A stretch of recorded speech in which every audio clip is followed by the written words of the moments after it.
ማይሆን ቦታ እየዋልክ እንኳን ህመምህን ጌታ ያውቃል። አሜን። ልክ ነህ። ማይመጥነኝ ቦታ ነው የምውለው። የዚህ ልጅ ፋሚሊ ታሪካቸው ተቀየረ። አሜን። እግዚአብሔር ምስክሬ ነው። የማንንም ፊት አታዩም ከዚህ በኋላ። አሜን።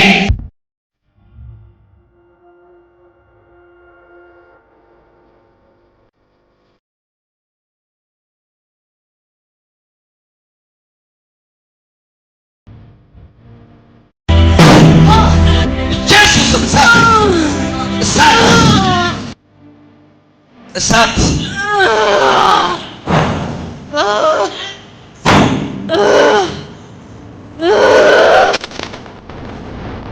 ስመጣ ትንሽ ብር ይዤ ነው የመጣሁት። ማሽን መክፈያ አይደለም፣ ሲመጣ መምጫ ብር ብቻ ነው ያለው እዚህ ቤት። መመለሻል የሆነ ነገር ይፈጠራል፣ ችግር የለም።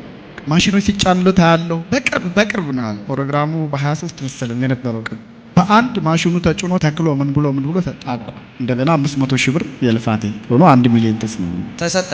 ተጋፍተው የመጡት ሰዎች ደግሞ ራስ በራሳቸው ተጣልተው ቦታውን ለቀው እዚህ ጋር ቁጭ ብዬ እግዚአብሔር ሰው ጉዳይ ይፈታል እስቲ ተነሳ አገኙና እዚህ ጋር መጥቶ አታክ የሚያደርጉ ነገሮች አሁን ይመጣሉ። እሑድ ዕለት ነው ሰኞ ሄድኩኝ። ዓርብ ዕለት ከሰዓት ደወለልኝና ና ወደ ባስፋው ወደ ስራው ይመለስ ነው እርሳቸው እንተነበሩ።